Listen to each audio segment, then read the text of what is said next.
Let's get started.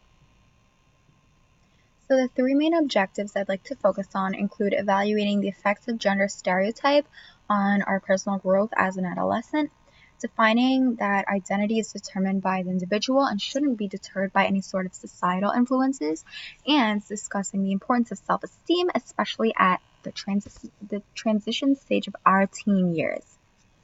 So, a little bit of a background on self esteem itself. What exactly is it? So, according to our textbook, self esteem is defined as a person's judgment and feelings about their own self worth. And obviously, this is bound to change over time, and this is based on our own human development and our experiences. So, three main factors I'd like to focus on that involve self esteem and that correlate with self esteem include media, environment, and genetics, surprisingly, genetics. And I'd be going more into detail into these concepts as I go on. All right, so our life stages and how our self-esteem develops. So we determine a sense of self during our ages of about 4 to 5, and this is when we really establish a personality for ourselves, and there are four main categories in which our self-esteem is shaped through. So this includes our scholastic competence, which is involving our academic abilities, and obviously we're just getting exposed to academics at this stage. However, we may already start to develop an inclination towards a subject such as math or science. Next are athletic abilities. So athletic could refer to something as small as tag or even basketball. So obviously it's ranging in many categories in our athletic abilities and how our self-esteem is determined based on athletics. Next are social competence. So this involves interactions with other individuals such as our peers, our family members, and our teachers. And then finally, our physical appearance. And though this may be more apparent during our later stages, such as adolescence time period, it's also beginning to develop during our 4 to 5-year-old self. Okay, so next we have our elementary school years. So the main developmental factor which contributes to our self-esteem during this time period is our our academic abilities. So this is when we really begin to focus on a specific subject such as math or language arts, and this may even shape our career of choice during this stage. Although it may not be set in stone during this stage, we do have some sort of inclination towards one topic rather than another, and this may cause us to want to become a teacher or a doctor during this time period.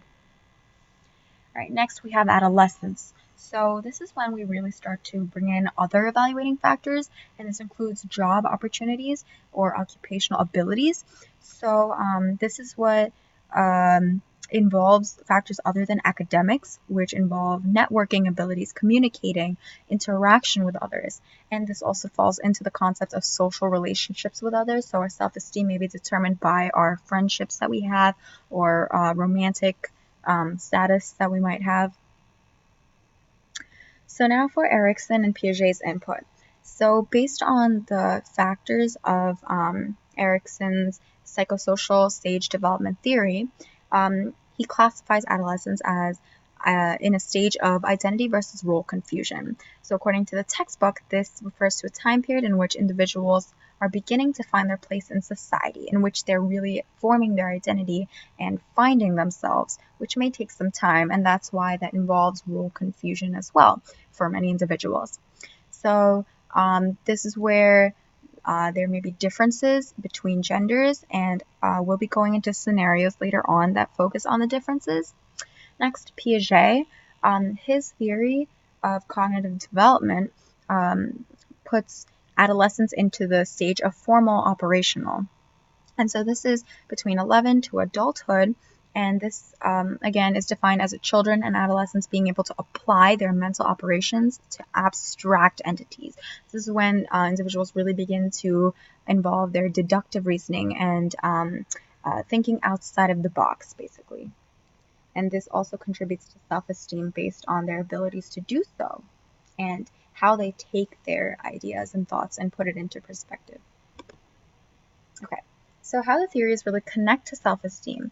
Now, going back to those three factors I mentioned before, to find oneself, individuals often do so by looking at media. So in media, um, uh, for example, watching other individuals interact with their friends, or scrolling through Instagram and finding pictures of an individual with their boyfriend or girlfriend, or looking at some college acceptances, obviously may cause some sort of reevaluation and self-worth for the individual, because of their seeing accomplishments of others and really thinking to themselves, why am I not accomplishing this as well? Next, we have environmental factors. So an example I'd like to provide is the authoritarian parenting style. So obviously this has some high demands involved, and this may cause the individual during their adolescence time period, in their formal operational stage, to really rebel and really find a sense of purpose for themselves, because all this time they've been living under someone else's idea of reality. Next, believe it or not, again, genetics is also another factor which may contribute to self-esteem, because of the stress levels of their parents may be focused or may be inherited by the individual. I can say, based on my own experience, I have inherited this factor from my mother. However, uh, this may not necessarily contribute to an individual's overall holistic self-esteem. All right. So now I'd like to pose a certain scenario, in which an individual may be focusing some, maybe experiencing some sort of gender-related issue with self-esteem. So I'd like you to take some time to read this.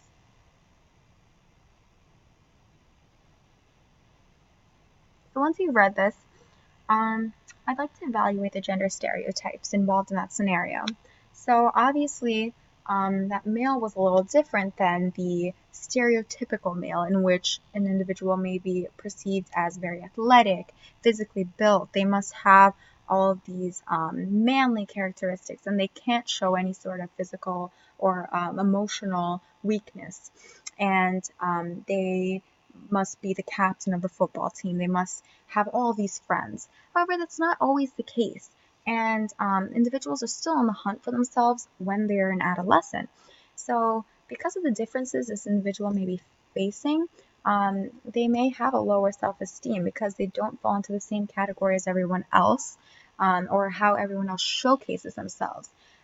So obviously, the formal operational stage, because they're in the stage, they may want to defy the odds. They may want to really embrace themselves. And these are some of the simple factors which may contribute to their lower self-esteem later on, or currently itself. This is the next scenario I'd like you to take a look at.